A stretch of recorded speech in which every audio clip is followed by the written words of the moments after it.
good morning, good evening, everyone. My name is Sukumar Rajagopal. I run a firm called Tiny Magic. We are a digital and behavior transformation company. I used to work in Cognizant for 19 years. Prior to this, I was the global chief information officer and head of it. 6 years ago, I quit and been running this firm with a set of co-founders for the last 5 years.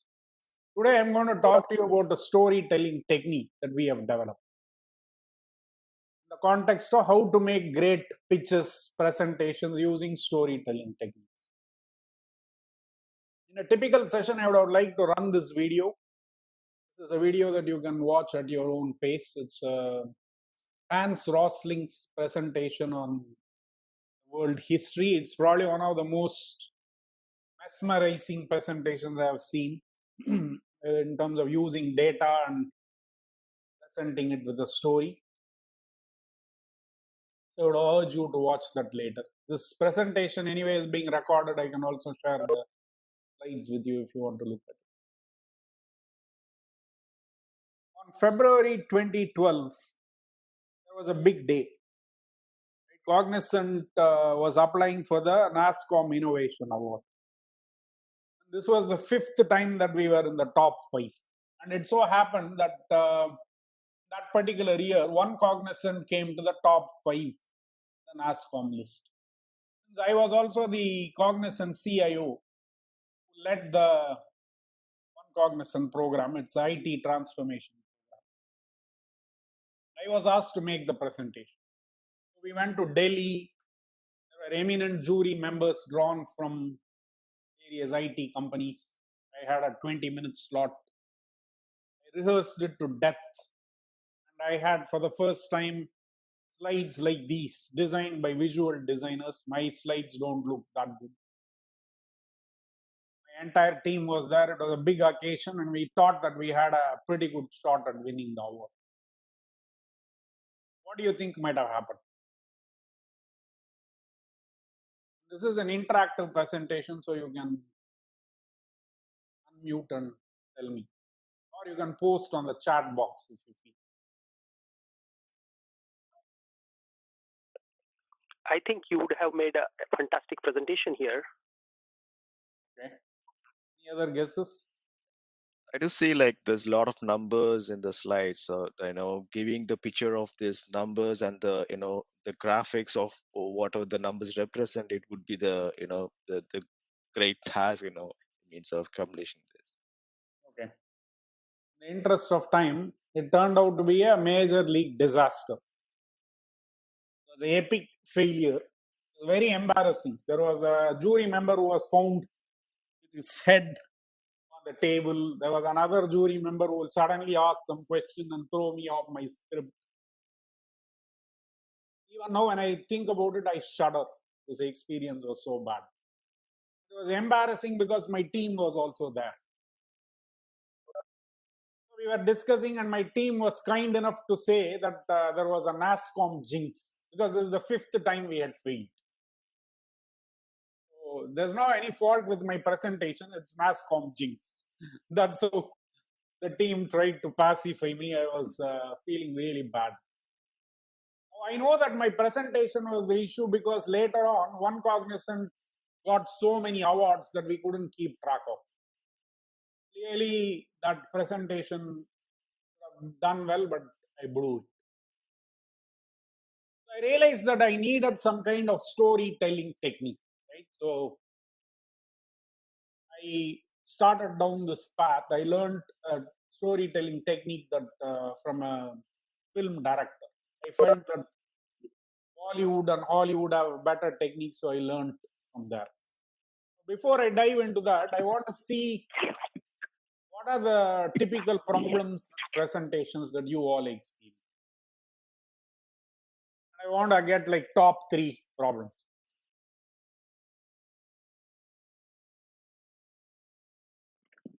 So the first one from my point of view, I have seen is most of the time it's the lack of articulation of thoughts, wherein the reconciliation with respect to what's there on the slide versus what I'm speaking, that throws off the audience as to what are you really talking about. That will be one big from Okay. my point of view. Okay. Another one, Anybody what I else? would in fact think of is actually the connecting with the people who are there in the session. Connecting able with the people. Okay. Yeah, it's more about are we on the same length in terms of the understanding point of view. Okay. Sometimes it could be too lengthy. Too long. Okay. Anything else? More data. So I've seen a lot of presentations where it is all about data, not about any story whatsoever. Very good. These are good. Let's see what I came up with. I found that, and I have made this mistake. In fact, this mistake I had made in the NASCOM presentation also, hindsight. I started explaining how the innovation group worked, how we picked the top 5. I must have lost the audience right there. So we do this thing we call context setting. That kind of the first problem.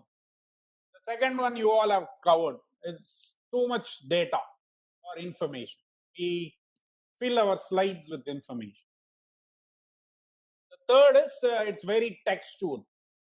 Our slides are not visual because putting a visual presentation takes time and we don't put in that effort. We have a lot of material to cover. So typically our slides are all very heavily text laden. So I want to talk about this technique that I learned from the movie director. I have simplified it vastly. And I use the story of the thirsty crow to explain this technique. Can anybody tell me the story of the thirsty crow? Yeah, the bird actually wanted to drink some water and it was just thinking how to do it, and then puts stones inside it so the water level comes up. Then, It'll be able to drink the water. and That's the story. then it flies away happily, quenched its thirst. See, it's important to have stories to have happy ending. Now, have you thought about why? And this story was written by Aesop, the Aesop fables fame. Now, have you thought about why he didn't say thirsty falcon, thirsty peacock, thirsty eagle, any number of birds he could have used? Why did he use the crow? Commonality, it is a very common bird, so it resonates with everyone. Common to whom? Who was the story targeted at? Anyone on the earth knows crow, right? Maybe the target, it's an Indian target audience. No. Aesop's fables are written for who? Children. Kids. Exactly. And what is the bird that a child is most likely to have seen? Crow. That is why it is the crow. And because we listen to the story as a child, we remember it. And the story itself was written 2000 years ago or more. That's how powerful stories are. So the technique is very simple. The story starts with a problem.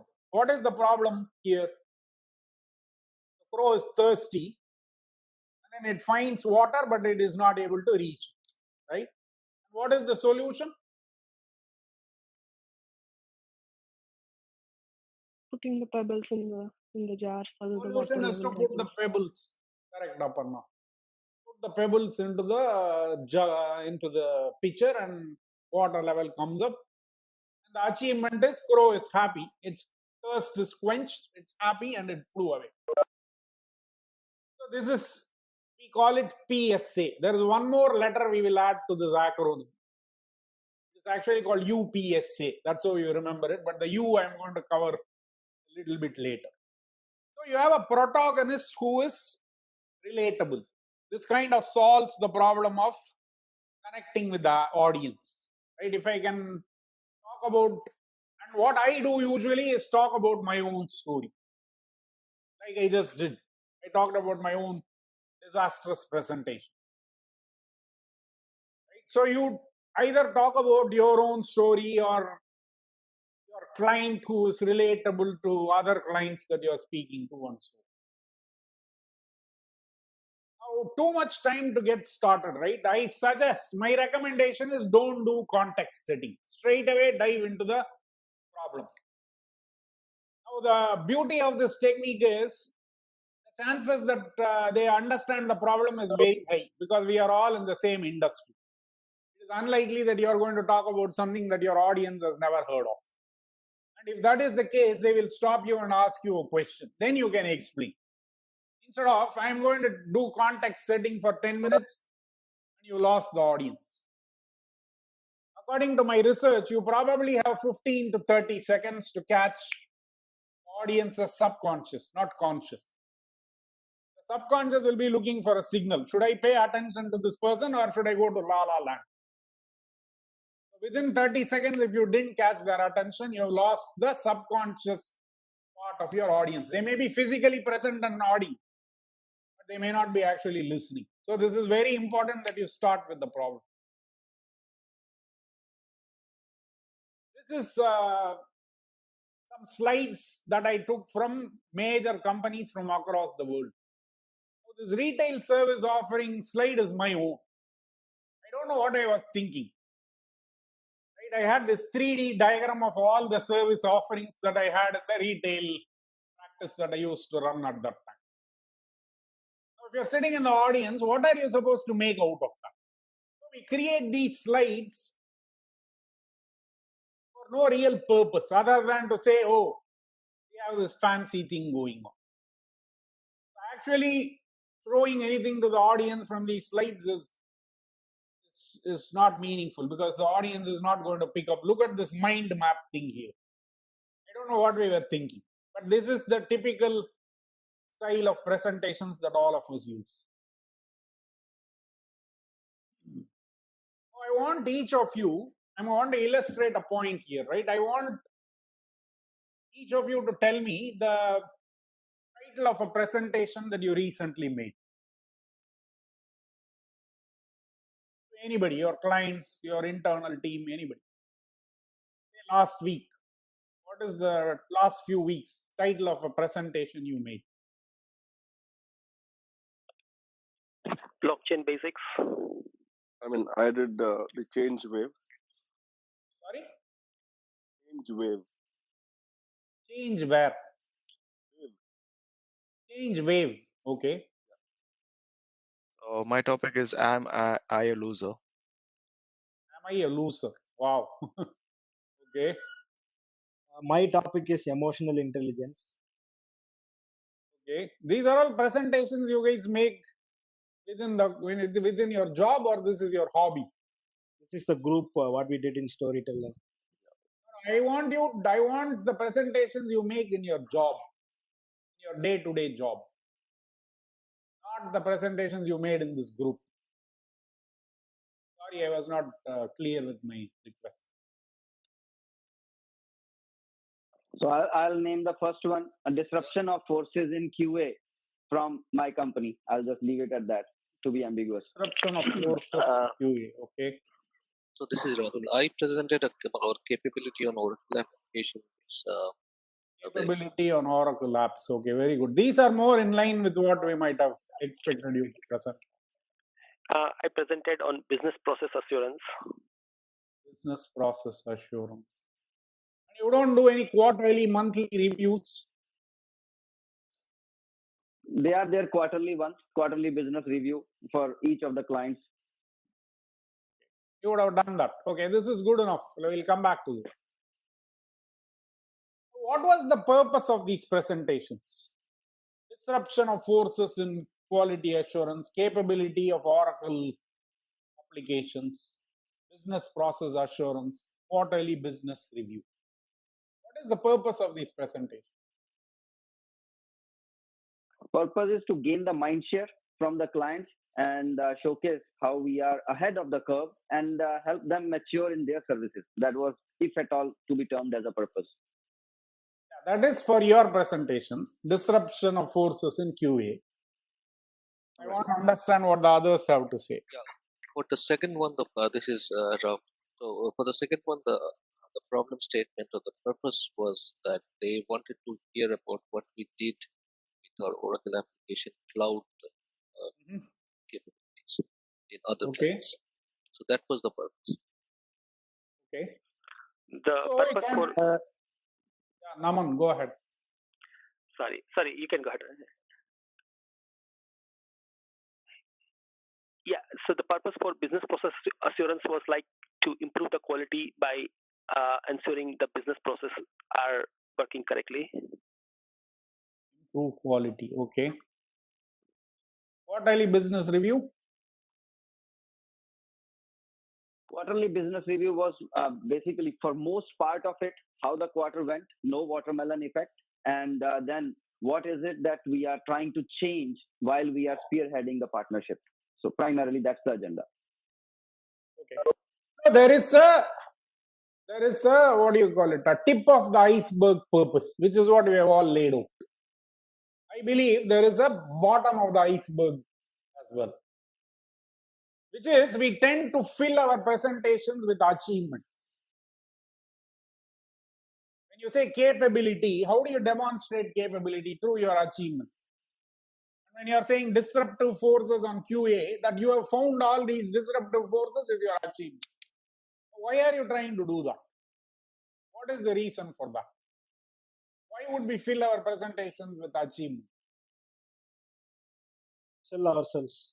To demonstrate our capability and win the deal or win the proposal or create a wow factor with customer.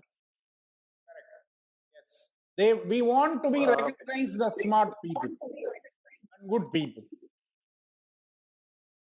Okay. Although we think about presentations, we don't think like that. We are thinking about, hey, I am presenting the disruptive forces on QA, but this is a subconscious thing that occurs. Some echo. Sorry. Can you all hear me? Yeah, we can. So, others, please be on mute, kindly. Yeah, when you speak, you can unmute.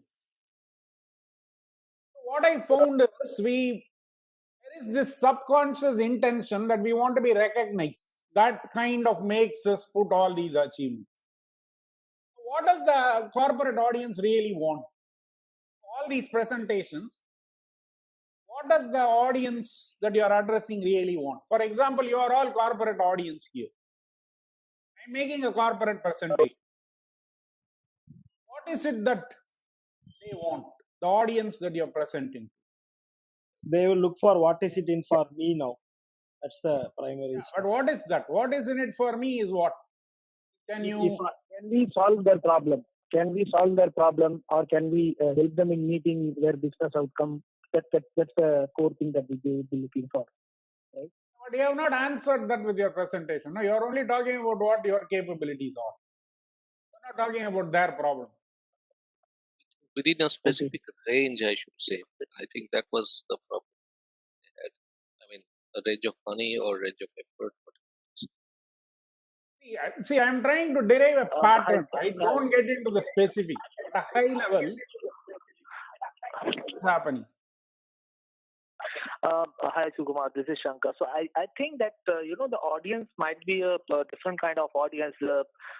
It might be that we want to showcase something to the audience. At the same time, if we have somebody who is, kind of on they have authority to, make some changes the way that we are working. In that case, we might be representing the challenges what we are facing and seeking their help to overcome out of it. Okay, so in the interest of time, I'll tell you. I'll tell you guys. Hang on 1 second. Let's go on because we are going to lose the time.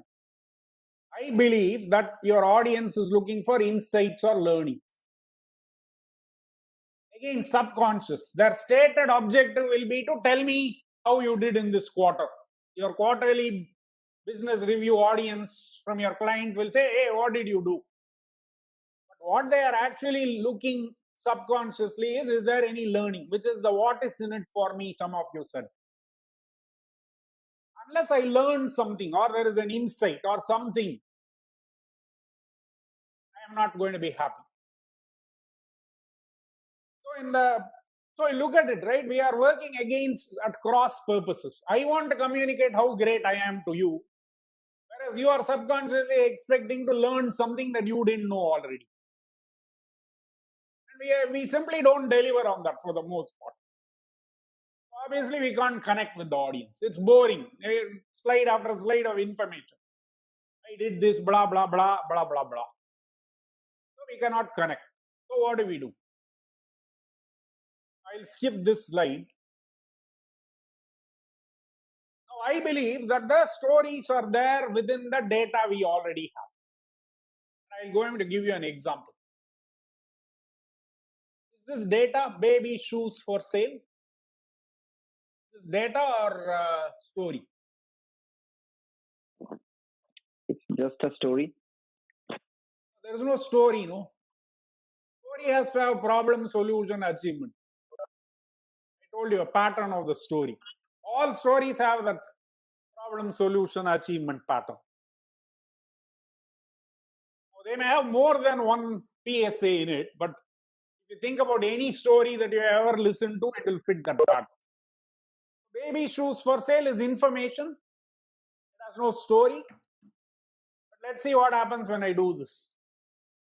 I say baby shoes for sale, never worn. Now what happens? It's more of a selling pitch. No. Why? Think deeply about that. When would somebody sell baby shoes which has never been worn? When The someone story behind it, I think. What is the story? Only when Think. something untoward happened. Something Something untoward might have untoward or they happened. don't have. something that I might have which I don't at the moment which I want to give now. But why would you sell your baby shoes which was never worn? The kid grew up or someone gifted The it. kid is just born. It's baby shoes. Okay. Or maybe kid, we lost the kid, or we had extra pair of shoes. So that's what. See, there can be Maybe they multiple got. reasons, right? I bought shoes for my baby, but it didn't fit. There's no story in that. That's like routine occurrence. Whereas if you say, if this is attributed, this is a 6-word story attributed to Ernest Hemingway. It's not clear exactly he wrote it, but it is attributed to him. Why was the shoe never worn? Maybe there was a miscarriage, the baby died, the parents got killed. We don't know. Any number of things might have happened. That's where you get to story. Baby shoes for sale is information. Baby shoes didn't fit is still information. Story is, Ernest Hemingway's story is to actually create the story in your own head. You can create any story you want in your head. Right? The problem has been given, never won. Why did that problem happen? What is the solution, achievement? You can do all of that in your head. So the point I'm making is, the stories are already there with us inside the data, but we need to look for it. But how do we find stories in our data? I have a simple solution, which is based on Claude Shannon's information theory, but in simple words, I will tell you. Let's say that I tell you that, most of you are from the US, Manav, or is this a global call? No, global. We have major chunk from India and US both. Okay, so let me tell you that tomorrow the sun will rise in the east, in the US and in India. I'm making a presentation to you. I'm going to tell you tomorrow the sun will rise in the east.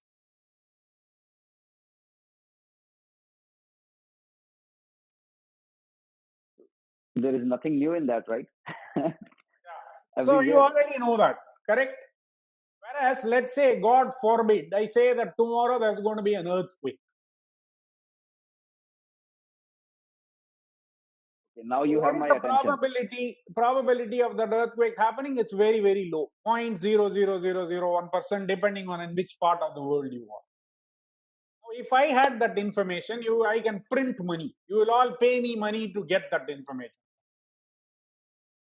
So, our presentations are filled with what typically? Sunrise east type of information.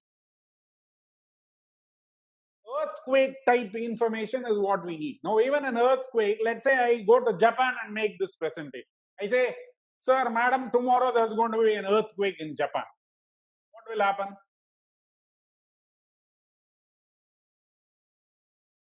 Probably think what's new about it.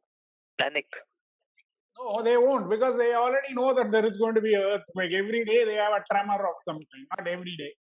very frequently. So that's not news to them. So what we are calling is, it has to be unusual to the audience. This is what we call as the Shannon story filter or the unusual filter. So you take the facts, problems, solutions, achievement in your presentation and run it through this filter. Is this unusual? If not, it's sunrise east. Don't put it there. Simple rule.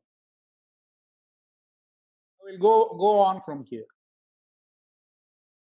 So our brain, right, can be thought of, and this appeared in the book Switch, right, the Heath brothers book Switch. They analogize the human brain to the elephant and the rider. The elephant is the emotional part of the brain, and the rider is the rational part of the brain, and obviously the elephant is in control. Carmine Gallo, who wrote this book called Talk Like TED, he analyzed the top 100 most viewed TED Talks. And he came up with this finding that 65% of those TED Talks have emotion, 25% have data, and 10% is the credibility of the speaker. Now, in our typical corporate presentations, what does the numbers look like? 85% of credibility, what we start with. Or rather, emotion is Maybe zero. data. Emotion is zero, can we say? 0 or 1%, depending on maybe a little bit of emotion somebody can Yes. put, but mostly it is dry data. Correct. Obviously, we can't engage the audience. So what do we do? So what we are saying in this technique is, this is why we call it the UPSA. So you find something unusual about the problem or the solution or achievement. One of it has to be unusual. If all three are unusual, you are probably hit the storytelling jackpot. But you have to ensure that at least one is there. So that unusual is a proxy for emotion, insight, learning that your audience is looking for. Let's take an example. In the Thirsty Crow story, what is unusual? Crow picking up the stone and thinking logically is unusual. So the solution is unusual. Many crows would have faced that situation. But this brilliant crow figured out that I could put the pebbles and make the water race. Basically, it discovered Archimedes' principle. Right? So that's unusual solution. That's how that story is sticking with us for so long. I could have also written the story. Crow was thirsty, it was flying around, it found water, it drank the water, and then it flew away. That story will not be told for thousands of years because there's nothing unusual about it. Right? So this is the basic idea. So you have only at least one unusual. Now this, I am at the half an hour mark. There is a section of this where I do how to convert text into visuals and so on, which I think we can skip because I want you guys to become comfortable with at least telling the UPSA stories. I'll also share with you some podcasts that we have done using this technique with some typical examples from corporate, right? So I'll skip this part and then I will show you some examples from my own life. This is an analytics proposal that I was doing for a client. So this is like the summary slide, and between for each of those 4 major bullet points, there were 5 slides behind it. Improved productivity, accelerated decision making, increased adoption, deeper insights. Now, do you see what is wrong with this presentation?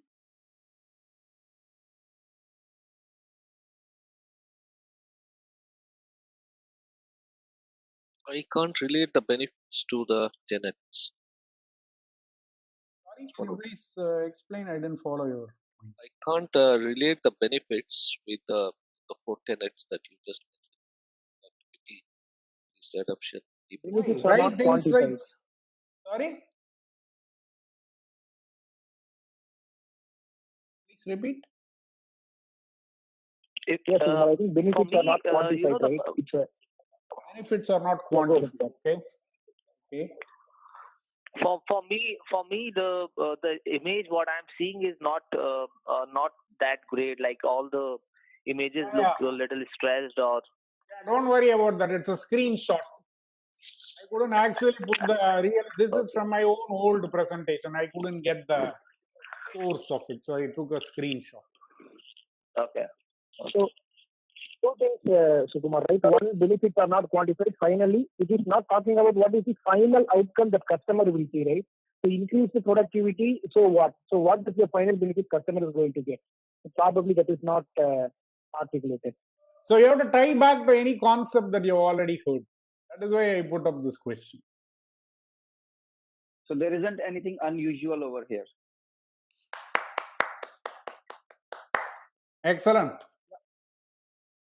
A analytics portal proposal which didn't do any of this will not be an analytics portal.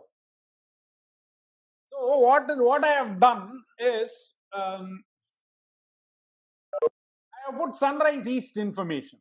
What I should have done, Mr. Miss Customer, thank you for the opportunity for this proposal. Here are 3 things we have thought of, which are very innovative, different, we believe.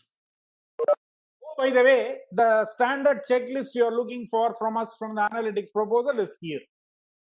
You can consult it at your own time. We have a printout given to you. You can check that later. Or if you have any questions on how exactly we have handled those key requirements, we can talk. Why I took my own presentation is I had this bad experience few years ago. Once I went to a client site and I was teaching the same technique. And I was in my what I call as a wise ass mode at that time. I was being a wise ass. So what I did was previous day, I went to the client's website, took one of their case studies, and then went to the class with this is how in storytelling format I would do that case study. And unbeknownst to me, the guy who wrote that case study on their website was in the room.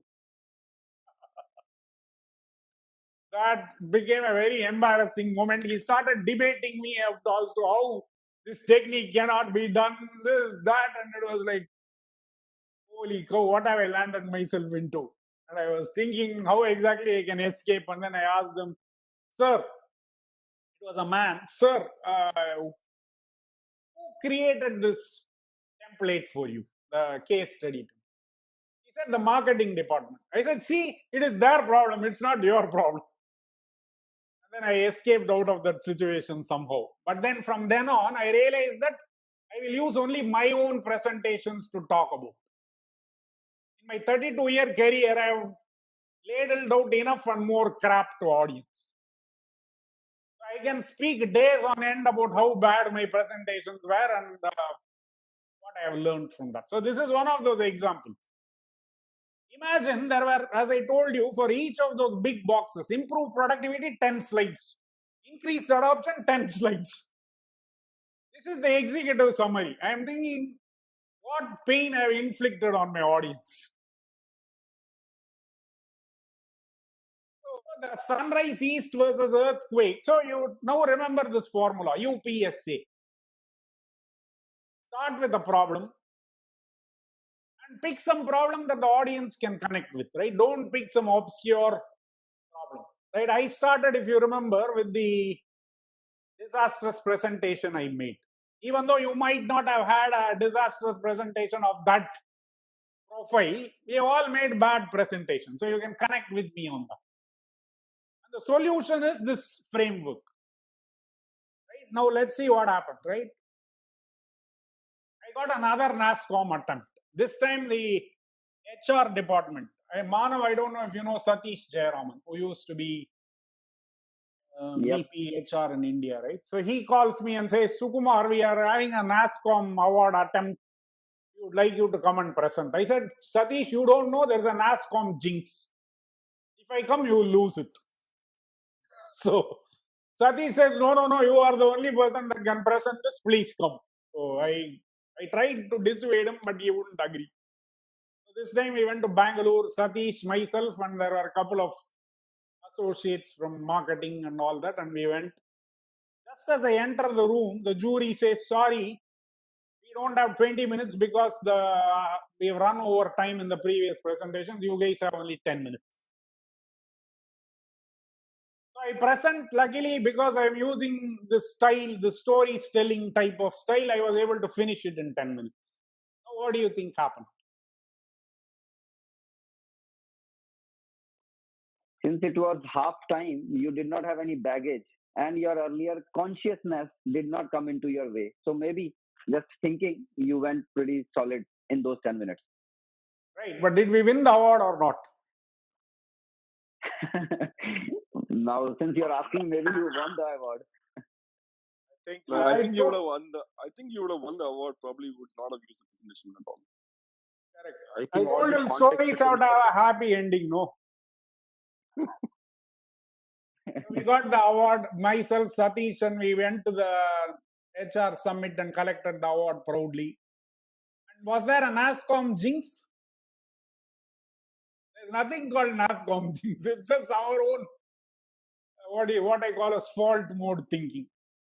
So the storytelling technique does help. Since then, I've been teaching the storytelling technique. It's become a part of the transformation programs we teach, because if you want to be a transformation person, you need to know how to pitch your idea. In fact, that's why this presentation is called Making a Great Pitch. How to make a great pitch in a way that you can get your stakeholders and sponsors to agree.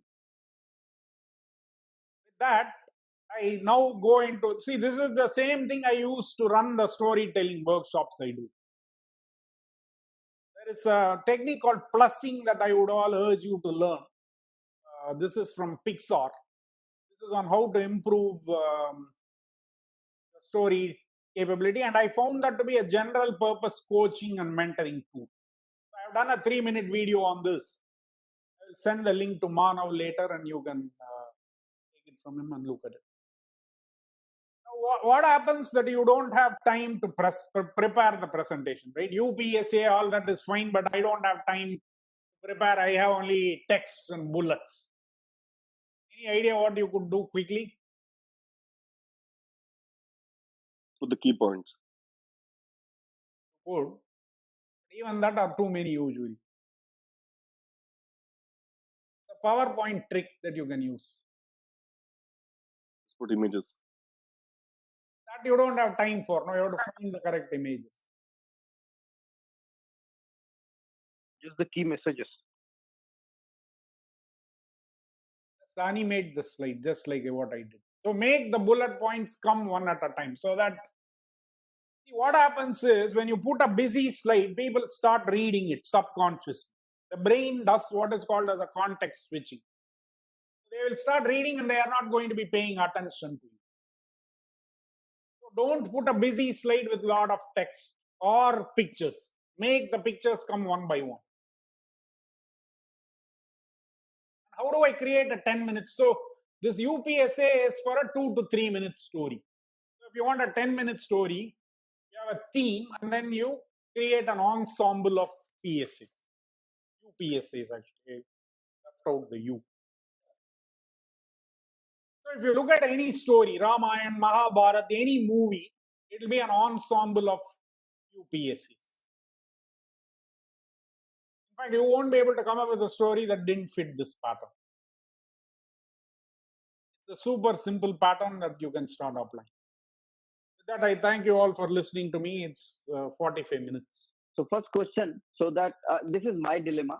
So Sukumar, what happens is identifying a problem is actually a little challenging for me, at least. I don't know about others, because problem everybody can see. Oh, you know what?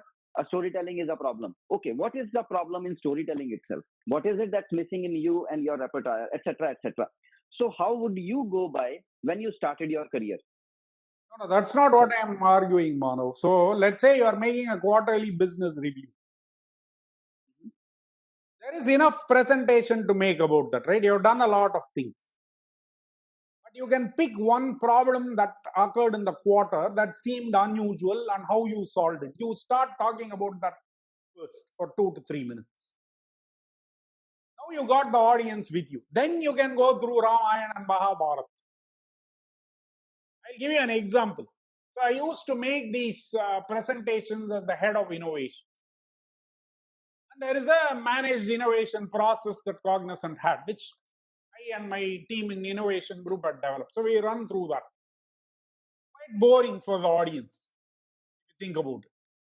But then I can't change that slide deck because client partners won't allow me to change it. They'll say, hey, client wants to listen to how you do innovation. Please don't change that. So what I used to do is, depending on the industry they came from, I would have one innovation 2 to 3 minute story in my back pocket. Right? And I will tell them that, saying, sir, ma'am, our associates have already done about 15 to 20,000 innovations in the last few years. Let me start with one example. So I give that example, which starts with a problem the associate has identified, and it will be an unusual kind of innovation. It wouldn't be a run of the mill. They wrote a macro and it will be unusual. So I say that, and now the audience is hooked. I say, now we have done so many of this, and here is the methodology. So depending on the situation, now if you look at it, this presentation that I made is the UPSA by itself. I started with a problem. The solution is this two-part technique of PSA and unusual. And then the achievement is, and I had this analytics proposal problem, my own vice-as situation. So it's like small UPSAs I have strung together for this 45 minutes. So I don't believe that in the corporation you can tell one long story for 30 minutes. It will be like that. Small PSAs assembled together. Good point. Good point. All right, team. Any other queries for Sukumar? Yes, Manav. Sukumar, there's Babu here. Okay, with respect to emotions, is there like any tips for us? Like, now, if in formal presentations, bringing emotions will be a greater, a critical thing. So, is there any tips like, or how to bring in a formal presentation the emotions that we can bring in? Yeah, very good question. So, if you look at the UPSA, right? Just look at the PSA. Problem is putting you down. Solution is on the up. Achievement is still higher. So whenever you're talking, for example, I talked about a disastrous presentation and how I shudder to think even now. So what you do is you map out the key points in the presentation, and in those key points add an emotion, positive or negative, which is kind of what I have done with this presentation. I started with the disaster. I can actually feel my shuddering when I think about that incident that happened. That's how you can bring that emotion to your audience. Now, it doesn't work that well in a WebEx kind of situation, but when I present this in person, people can actually see my emotion. It is a pretty bad situation I got myself. You can map out the key points and add emotion. Solution. When you got the solution, you can say, oh, we as a team got this idea and we were feeling great about it. Add feeling words at these key points. What we call as emotion mapping. That we have not covered that today. So what we want you to do is, if you simply did UPSA, you will be way ahead of your typical presentation. Then there is more and more advancement you can do. You can use metaphors, you can use visuals, you can use emotion mapping. There's many things to learn. Thanks. That answered your question. Yes, Sukumar. Sukumar, this is Nag here. Thanks for the time. So I think we are all kind of, at least I am seeing myself as an amateur or a beginner storyteller, right? See, one of the challenge that I see is that yes, we have presentation and things like that, but while actually performing the storytelling session, we still get stuck up, right? So how do we prepare, or what are the strategies or techniques that you would suggest us to practice in such a way? At least it can go to a decent level, right? I know initial storytelling we all have to learn through the experience, but at least to make it good to some extent, what do we have to do, right? Apart from presentation and other things, right? So we're actually doing the storytelling still. There are lots of areas. At least I feel I'm getting stuck, and then things like that. Right? So what is your recommendation? How do we improve on that, Sukumar? So this is kind of what I was saying. So you don't. So first of all, it's like what is? I'm looking for an appropriate metaphor, but here is what you need to do. Can you tell a 2-minute story? So when I do these storytelling workshops, I first mentor the teams through telling a 2 to 3 minute story first. You will find that itself is hard for you at this time. So you prepare a 2 to 3 minute story and start with that. You don't need slides for 2 to 3 minutes. And then you go into your regular presentation. That itself will set you apart.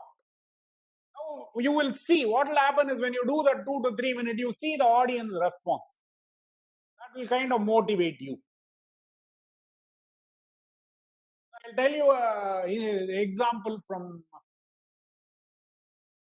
There is this book recently I read by a guy by name Mark Manson. He wrote this book called The Subtle Art of Not Giving a Dash. Right? In fact, I have done a 3-minute video on that too. I will send that also. The point is, we think that we need to learn everything about the storytelling technique. I'm motivated and I'm inspired, and then I will take the action. That I will do one great story right out of the bat. Since we can't do that, we don't do it at all. So we sort of think inspiration, motivation, action are linear. So what Mark Manson says is, that's not correct. Imagine inspiration, motivation, action to be in a loop. So you can enter that loop anywhere and enter the loop with an action. When you take action, the inspiration and motivation follows. You tell your first story. In fact, if you want, you can record your 3-minute story on WhatsApp and WhatsApp it to me. I will give you plussing and you can take it from there.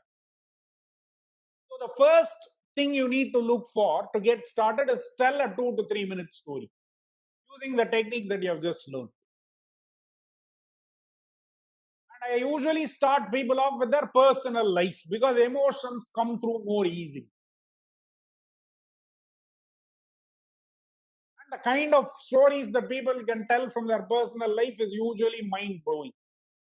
In the workshop itself, they have started. So they have now got a head start. Then I take them through how do you do that in the corporate setting. This will be the second story. So you keep doing that. So every story you tell, so because nobody can tell a perfect story, that is a story that cannot be plussed at all. Nobody can tell such a story. Even the best story still has imperfections within it. So you keep iterating through it, keep practicing it, keep trying it out with I would first try it with my friendly clients, not the riskiest adversarial clients. I wouldn't try. And I wouldn't go and do my storytelling in a $100 million deal. Right? I would try it in a low stakes environment first. Preferably internal team meeting. Then when you feel comfortable, go to clients. And amongst the clients, go to clients who are easy to work with, who are encouraging of you. Then you conquer that and go to the tougher client situation.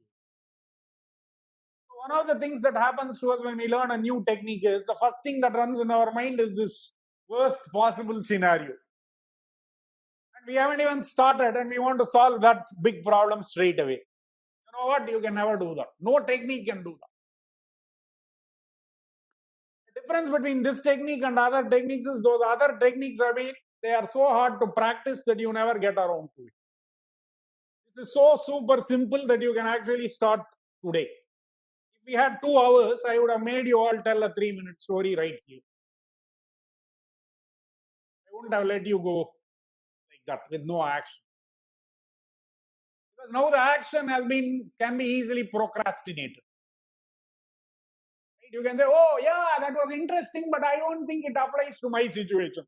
That's it. That's the end of this technique. Sukumar, I don't know which industry is coming from. In my industry, this can never work. Something like that will come into your head, and that will be the end of it. So my recommendation is practice. Please try it out immediately. Like tomorrow, tell a story. Tonight, if possible. Tell a story to your child, something. It is within you. I believe that we are all natural born storytellers. It's just that we were not aware of such a simple technique. My daughter is in 7th grade.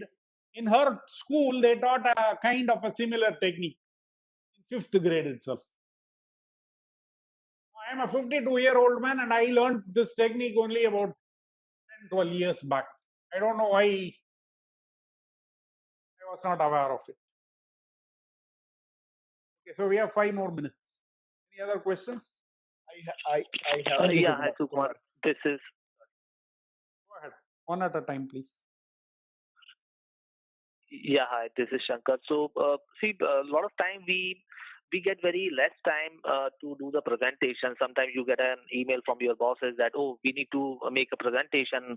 You have 1 hour or 2 hour or 3 hour. What are the tips to make a presentation effective or within those time slots? Suppose you have only half an hour or 1 hour. What are the tips to create a meaningful and impactful presentation? So you have only 2 hours to prepare, or you have 2 hours to present? Only 2 hours to prepare. Yeah, or maybe that's 1 all. hour. So you have one. So I assume that you are all equipped with standard decks that you already use, correct? It's going to take you a long time to convert those into stories because you will always be under time pressure. Correct. But what I will not be able to buy from you as an excuse is I don't know, I don't have time to tell a 2 to 3 minute story.